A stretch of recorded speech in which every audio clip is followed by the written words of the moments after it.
Welcome back to another story. This one is called Saying Thank You. Saying Thank You. And it's from the Marshall Islands. And it's by a girl called Jaira, who's 9 years old. Jaira. What is the first thing that you do when you receive a gift? What is it? Do you play with it or eat it? The first thing that Jaira does is to write a thank you letter. Jaira started writing thank you letters when a surprise box arrived in the mail from the faraway state of Texas in the United States. Jaira and her two older brothers are Filipino missionary kids in the Marshall Islands, and their parents teach at a Seventh-day Adventist mission school. So inside the surprise box, Jaira found a doll just for her. She immediately wanted to play with it. But Father stopped her. We thank the Lord for the gifts, but at the same time we remember that the Lord gave them to us through Grandpa Bob in Texas, he said. You guys have to write thank you notes to Grandpa Bob. Jaira looked puzzled. She was only 6 and didn't know how to write.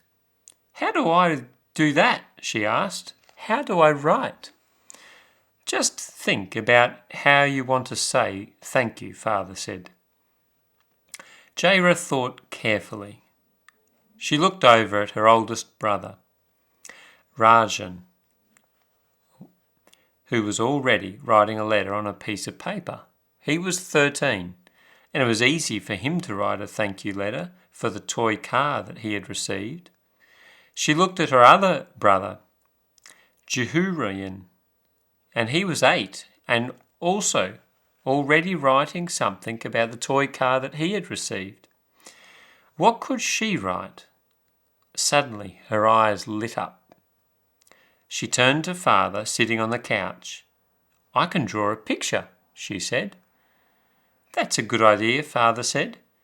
You can say thank you any way that you want. Holding her new doll in one hand, Jaira used the other hand to draw a big red heart. Then she drew several smaller hearts. At the top of the paper, she carefully wrote her name, Jaira. Now, Grandpa Bob would know that she was very thankful for the doll. The next month, another box arrived. Grandpa Bob had heard about the family's missionary work through mission stories in the Mission Quarterly and wanted to help. He put money in the Sabbath School mission offering every week, and he gave something extra when a 13th Sabbath offering was collected to help her school. But he wanted to do more, so he began to send boxes every month. Every month a new box arrived, and every month Jaira and her brothers wrote thank you letters. A year passed, 2 years, 3 years. Jaira didn't really like to write letters at first, but it became easier as she wrote every month. She even began to write stories. Father was pleased. Grandpa Bob had taught Jaira how to write. He had sent so many boxes that she had learned how to write thank you letters.